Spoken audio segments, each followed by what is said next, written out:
Fala turma, tudo bem com vocês? Estamos aqui dando continuidade ao nosso projeto Dominando o Plantão, que tem um único foco, pessoal: qualificar vocês de uma maneira diferenciada, de uma maneira que o seu sistema de ensino tradicional não te qualifica, não te prepara para o mercado de trabalho, nem para te manter no mercado de trabalho, tá? Então eu trago aqui informações super relevantes para você lidar no seu dia a dia, ajudando você a dominar o seu plantão, a oferecer uma assistência qualificada, segura, se tornando um profissional de destaque no ambiente de trabalho. Esse assunto aqui é um assunto que chamou muito a minha atenção, um assunto bacana, tá? Choque. Lembrando aqui que choque é um choque hemodinâmico. Nós temos diversos tipos de choque: choque hipovolêmico, neurogênico, cardiogênico, obstrutivo, séptico, anafilático, tá? Então eu vou fazer aqui um apanhado geral envolvendo todos os tipos de choque.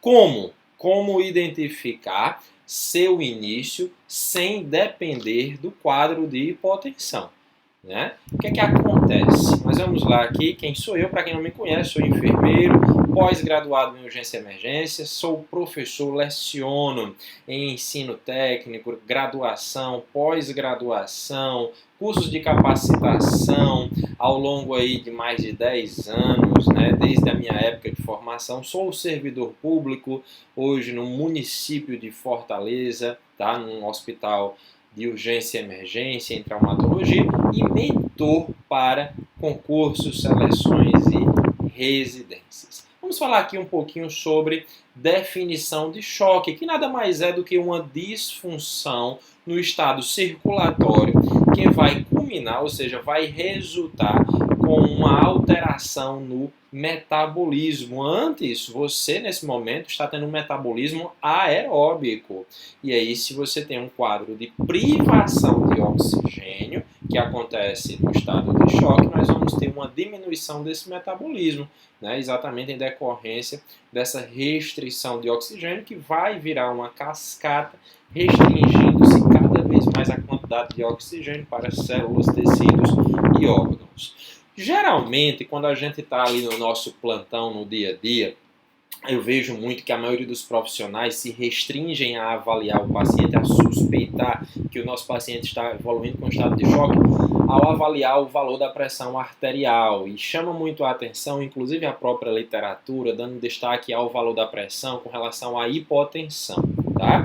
Só que, pessoal, em alguns casos, e não são poucos, tá? São muitos, a hipotensão, apesar de ser um sinal clínico muito comum nos estados de choque, ela pode não estar presente. E mesmo assim, o seu paciente está com quadro de choque. E é muito importante você se ater a outros parâmetros, já que se você deixar para verificar que o paciente está com estado de choque, dependendo da hipotensão, ela pode surgir já num quadro avançado, e aí ser tarde, né? A gente não tem mais uma efetividade no tratamento, aumentando a morbidade do paciente, tá? Então, depender da hipotensão pode diminuir as chances de sobrevivência do nosso paciente. Ficou claro até aqui? Pega essa informação. Não depender exclusivamente da hipotensão para suspeitar que o paciente está com quadro de choque. Por que é que ela às vezes não acontece? Devido a um estímulo realizado de forma intensa no sistema nervoso simpático, que pode mascarar a hipotensão. O paciente está ali com quadro de choque, muitas vezes até mesmo um choque hipovolêmico, tá? Porém, o paciente está com a pressão arterial normal. Isso acontece devido a um estímulo intenso no sistema nervoso simpático, ocasionando vasoconstricção. Então, essa vasoconstricção vai elevar a pressão arterial. Isso a gente chama de sistema compensatório. Nós não vamos nos aprofundar aqui na fisiopatologia. O que é que eu quero chamar aqui a atenção de vocês? Como as primeiras horas são uma oportunidade para o diagnóstico e as medidas terapêuticas acuradas e efetivas, o que eu trago aqui para vocês, pessoal, é ouro, vale ouro. Tá? Eu vou ensinar vocês como, né, identificar 3 parâmetros que vão chamar a sua atenção, tá? de forma rápida, já que a partir desses 3 parâmetros você não significa dizer que o paciente esteja em estado de choque, mas vai chamar a sua atenção para avaliar esse estado, se o paciente está entrando nesse estado ou em outros, tá certo? Quais são os 3 parâmetros, Rafael? Você vai avaliar pele, rins e cérebro do paciente. Só esses 3, Rafael? Só esses 3. É óbvio, você também pode avaliar o valor da pressão arterial do paciente, não tem nenhum problema.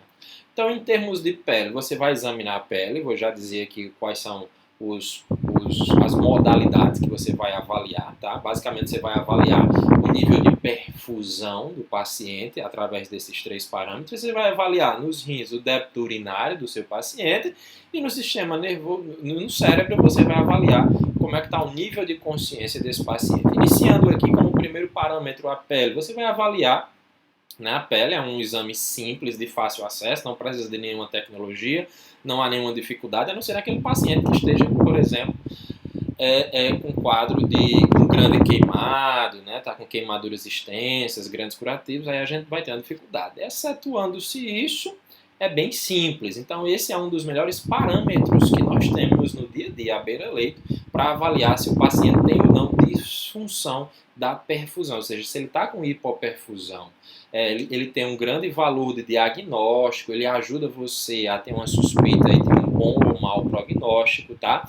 Tem uma boa concordância na prática clínica, o que aqui significa dizer a grande maioria dos profissionais da equipe multiprofissional concordam que ele é um bom parâmetro e basicamente você vai avaliar o tempo de enchimento capilar desse paciente. Você vai ali apertar o leito da unha do seu paciente, dependendo da literatura da instituição, de 5 a 15 segundos. Em seguida você vai liberar e observar o tempo que a circulação leva para que a pele volte à sua coloração original. E aí a gente sabe que o tempo acima de 4 segundos e meio está associado a uma baixa perfusão periférica. O que aqui isso significa em termos de choque? Há uma alta probabilidade desse paciente estar tendo nesse momento uma disfunção orgânica, um elevado nível de lactato. Que é que esses 2 indicadores, então, sugerem, baixa uma disfunção orgânica e um alto índice de lactato. Um prognóstico ruim, tá? Então, olha só como é prático. Então, você está avaliando aí o seu paciente. Existe outra forma de avaliar que não seja o tempo de enchimento capilar? Existe sim. Porém, ele tem uma menor concordância na prática clínica, ou seja, alguns profissionais, algumas literaturas sugerem que não devemos avaliar ele de forma isolada, que é identificar se há presença de pele fria e pegajosa, pele pálida, fria e pegajosa. Ele ajuda sim a avaliar um quadro de hipoperfusão, contudo ele está sujeito a algumas variáveis, como por exemplo a temperatura do ambiente. E quando se fala de ambiente hospitalar, hoje a grande maioria é portadora, por exemplo, de um ambiente frio, ar-condicionado, principalmente sala de emergência, centro cirúrgico e UTI. E isso pode afetar? Pode. Necessariamente está afetando? Não. Você pode adicionar na sua avaliação, não necessariamente que o seu paciente esteja sofrendo essa influência, mas você não vai avaliar se a pele está pálida, fria, pegajosa de forma isolada. Você vai avaliar como um todo. É possível ter outro marcador, Rafael? Sim, livedo reticulares. Já ouviu falar? O meu inglês é péssimo, tá? Mas também é chamado de multilingue. Ok? A gente identifica essa alteração. Eu já mostrei uma foto para você, mas a gente identifica essa alteração na pele, mais precisamente nos membros inferiores. Significa que está ali, você vai identificar uma alteração da pigmentação da pele, tá? Onde você vai ver áreas hipocrômicas com áreas eritematocianóticas, tá bom? Tem um padrão rendilhado, irregular, marmóreo, e na presença de choque indica um sinal de gravidade. Inclusive, existe até uma escala que você pode estar adicionando no seu ambiente de trabalho. Olha só aqui a diferença da pele desse paciente, tá? Então, isso é livedo, ok? Perceba aqui que há uma significativa diferença na coloração da pele. Aqui está uma coloração adequada e aqui está uma coloração bem alterada. Veja aqui a escala, tá? Com score, uma coloração centralizada score 1, com uma coloração mais espaçada, inclusive aqui, ó, demonstra score 2 e assim sucessivamente. Ó. Veja aqui que aqui já tem score 4, ó, que é exatamente esse parâmetro aqui. Então, inclusive, você pode estar adicionando no seu ambiente de trabalho. Eu posso verificar só o tempo de enchimento capilar, só um? Pode, é coisa rápida. A finalidade é chamar a sua atenção para suspeitar e aí começar o processo de investigação. Mas você também tem que avaliar outro parâmetro. Qual é? O sistema renal, lembra?